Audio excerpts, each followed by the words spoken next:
We'll start with some trending news. I thought I'd just go over some trending news and my thoughts real quick. Frozen shark rolls up on Cape Cod beach. Okay, sure. Why not? Some would say that's a sign of the apocalypse. I don't know. I'm still like, I went to see Knock at the Cabin on Sunday, I believe it is, matinee showing, and it's got me in a very like end of days type of mentality. So like to me, frozen shark rolling up on the beach, that's a sign of the apocalypse.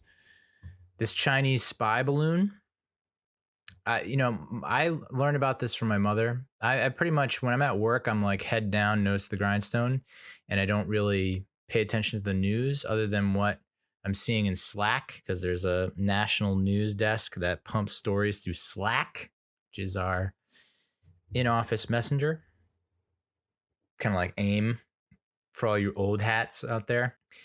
So I don't know how I missed this, but then she started talking. I saw her like posting a bunch on Facebook about this Chinese spy balloon. And I'm just like, I just straight up disregarded it. I ignored it because I was like, my mother is conservative, right winger. She would probably classify herself as a libertarian, subscriber to like Fox Nation or that Fox News Plus streaming services. And they have these promos that rival the promo from Scrooged. I mean, five people listen to this podcast. 0 people will get this reference.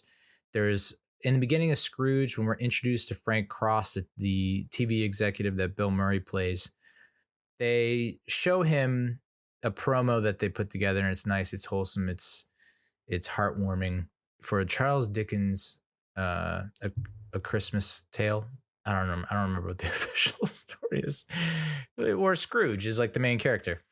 And then Frank Cross is like, well, I had my crew, my team throw something together for this. And it's like this fear-based like promo about like highway shootings and nuclear war and like drugs and guns and violence and bloodshed. And it's just like, you can't afford to miss this.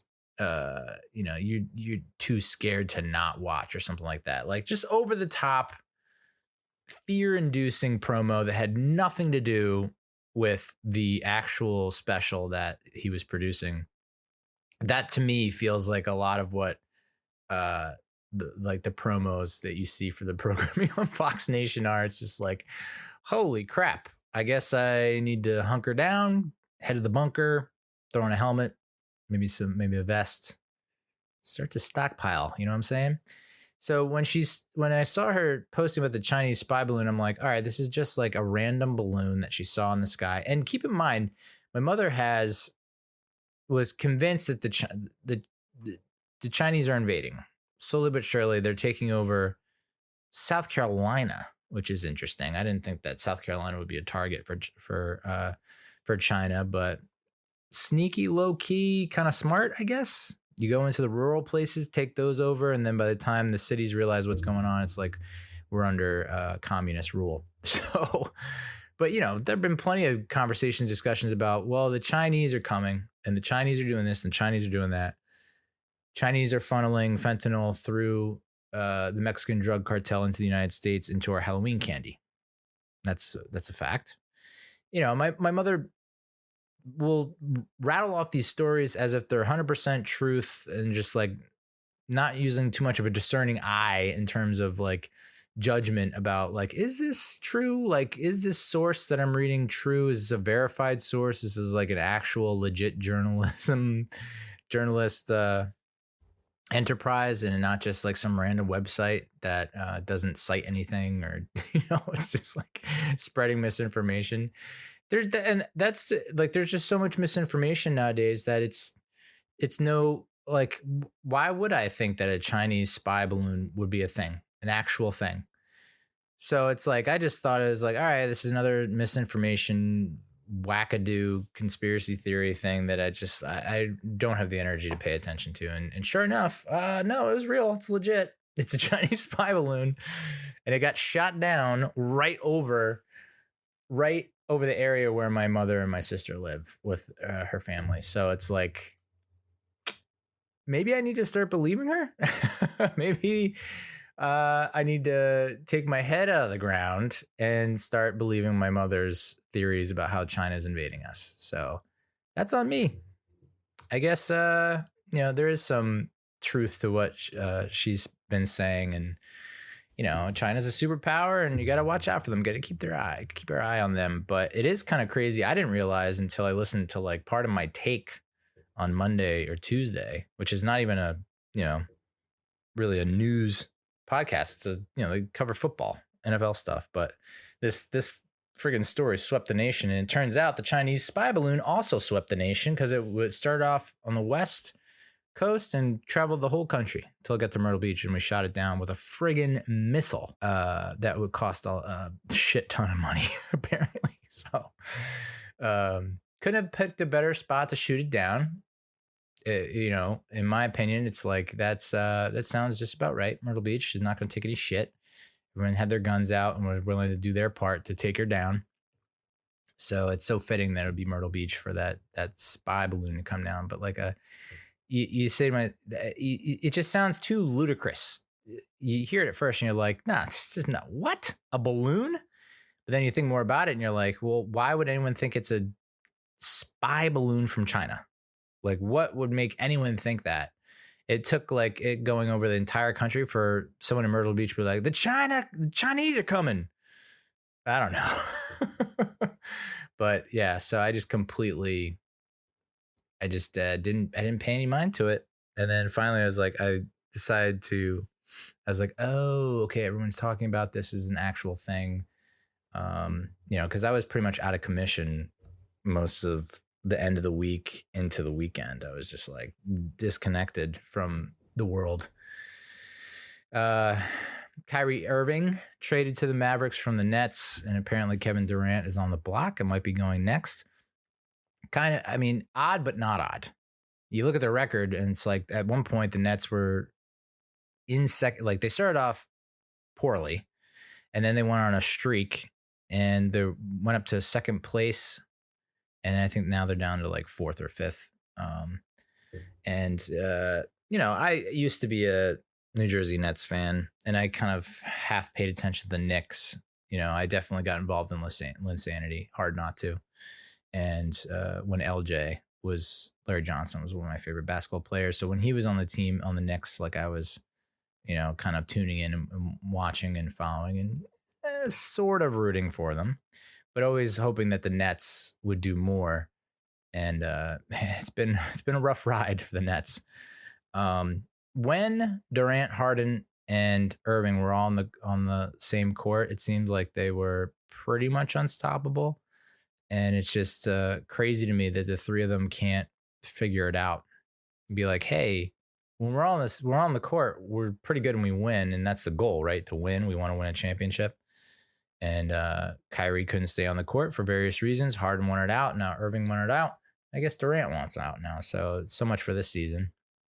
But I guess Dallas is now in a prime spot to win the championship, which a lot of people are like, there's no way with the way Irving behaves and how he alienates the locker room and whatnot, is a cancer, blah, blah. He has won a championship before.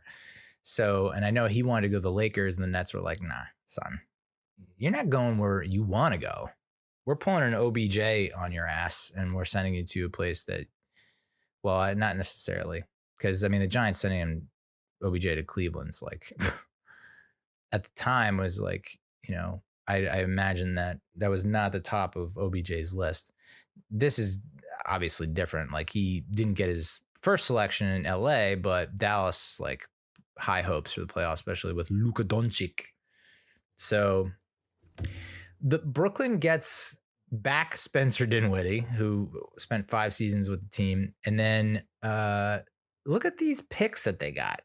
A second round pick in 27, a first round pick in 29, and a second round pick in 29. Now I know that's only 4 to 6 years away, but that feels like 30 years away.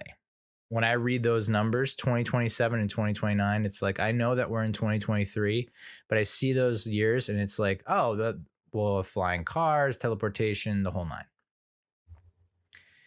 So best of luck to the Mavs, and who knows what the frig is going on with the Nets. I guess it's possible Durant ends up with the Suns. I don't know. Cowboys named Brian Schottenheimer their offensive coordinator after firing or parting ways. Excuse me. So polite, so nice that the way they put it, parting ways with Kellen Moore, who I thought did a fairly decent job. I know he always called the right game plan against us, and that's mostly because our defense has been such trash for so long. But it just seems like he always got the best of us. And now they bring in Schottenheimer, who was the OC for the Jets from 06 to 11. He worked with Pennington, Favre, and Mark Sanchez. A lot of the success was due to Favre. Pennington's more of a, accuracy, high efficiency passer. Sanchez, the passing game was not great under his rule with the Jets. Like that Jets team that went to back-to-back championships in the AFC, their defense was just like top of the line. So then he was OC for the Rams from 2012 to 2014 when he had Sam Bradford. If you remember, Sam Bradford won the Offensive Rookie of the Year award and then fell out of favor. And I guess he ended up going to the Eagles or the Vikings next. Shotty went to the Colts where he was a QB coach for 2 years working with Andrew Luck. And then he was OC for the Seahawks for 3 years with Russell Wilson. And then in 2021, his last year, he didn't coach anywhere last year. So his last year of service was in 2021 with the Jags as a QB coach, passing game coordinator under Urban Meyer. I'm not too worried about this dude. I think the Giants might have lucked out. Now, there's rumors about how Mike Kafka might take the Arizona Cardinals job, which sucks, and that Wink Martindale is highly probable that he'll leave, which would doubly suck. And if they both leave, we're in a world of hurt. And then it's like, do you re-sign Daniel Jones to $35 million a year for 3 years or 5 years when you have another OC coming in? Woof. So things were looking so good after that playoff win against the Vikings. The wild card is like, I think we got everything we need. All the pieces are in place. And then it's like, oh, well, we have to pay a king's ransom to our quarterback and to our running back to get them to stay. And then how are we going to keep our two bona fide certified G coordinators? And it's just like our team could look completely different next year. Netflix password sharing has been trending. I know that Netflix started to roll out like the profile transfer feature, which I tried. And you can't transfer kids' profiles, and you can only transfer one profile. So if you've got, a family of 4 that live, hypothetically speaking, live not close to you, you can't transfer all the profiles. Just transfer, I guess, the lead dog, alpha dog profile, and then the rest will have to suck it up and get that algorithm working to their favor. The recommendations are going to be a little off for that first year. I don't know. Oh, why doesn't Netflix and everyone's, I saw like a couple people commenting like, good luck with that. That's not going to work. And I would just say this, YouTube TV already has put the smackdown on, like you can add family members. Like I tried to do it with my family members, add them to your account. But again, they're 700 miles away, 600 miles away. And there's some geolocation type thing that YouTube TV uses. And it's like, are you here temporarily or for a long time? So we'll let it slide for like 3 months. But then like after that, you're going to shut her down. And why doesn't Netflix do that? I don't know. It seems like, why don't all the streaming services do that? And the VPNs do not work. I've talked about it before when I was trying to like stream the Giants games down in South Carolina using my account, my profile. VPNs just don't work. So I'm kind of like, what is the point of a VPN if you can't what is it called? Spoof your location, whatever. actress Melinda Dillon, which is not a household name, but she was the mom in Christmas Story. She passed away. She died at the age of 83, which is very sad. She was also in Close Encounters of the Third Kind, which it's been on it's in my queue. It's in my to-do list. It's been there for ages. And I don't know if I can bring myself to watch it because at this point, I've now watched so many friggin' alien abduction, alien movies since that one. Like, is it just going to be like, well, this is, I've been in a Lamborghini and now you want me to ride in a Model T Ford. I don't know if that's going to be the same kind of experience. And then finally, in terms of trending news, Ant-Man and the Wasp, I guess there was a premiere in LA. What was it? Over the weekend, maybe on the 5th. Ant-Man and the Wasp: Quantumania. And this is the kickoff for Marvel Cinematic Universe MCU's Phase 5. And apparently it's off to a frustrating start as critics felt the movie was underwhelming, which is, that's tough.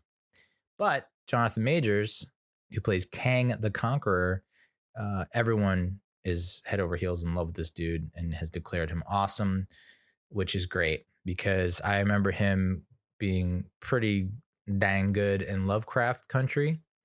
And I feel like he voiced Kang in What If on Netflix. So, and I believe he's the villain or the antagonist in Creed 3, where he looks like he makes Mike Tyson look like a little kitten. So yeah, it's the trending news along with my takes and my thoughts. Wow. I was going to talk a little bit about like Ben Affleck and J-Lo at the Grammys and how I know this is such a horrible take. I don't even know if it's a hot take, but can we just go a little bit easier on Ben Affleck? Like, it feels like that guy is going through some shit, and maybe it's not like the worst shit. And I know a lot of people have it worse, but it's obvious that this guy, he's got some issues. And as someone who is also struggling with issues, and it's like, yes, it's not poverty and it's not a lot of the things that are crippling certain communities and whatever, mental stuff, mental health stuff. Like, he's probably going through some shit, and people love to point and laugh at him being miserable. And it's just like, oh my God. I feel for someone like that. And maybe it's like, Neal, you're an idiot. Like, there's so many other people that you should feel for, that you should have empathy for or sympathy. And it's like not Ben Affleck. But for some reason, it's just like he's been memeified to death, where it's just, and it's all bad. It's just like, he looks very sad and troubled, and he's struggling, and it's like, and people point it out and they fucking ridicule the shit out of this guy.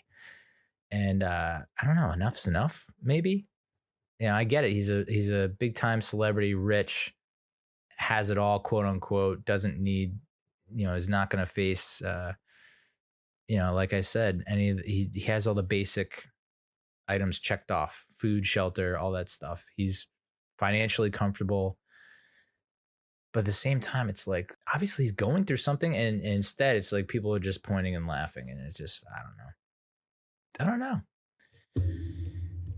Yeah, and I'm sure there are people that are like, yeah, well, a lot of that's on him. Like, he needs to wake up and get his head out of his ass and blah, blah, blah. It's a lot of the same stuff that I've heard over the years, where it's just like, you got to be grateful. Be grateful for your family and your friends and for the things that you have that others don't. I understand. But it's this thing up here that just will not cooperate. So, I don't know, Ben, if you want to hang out, get drunk, let's do it.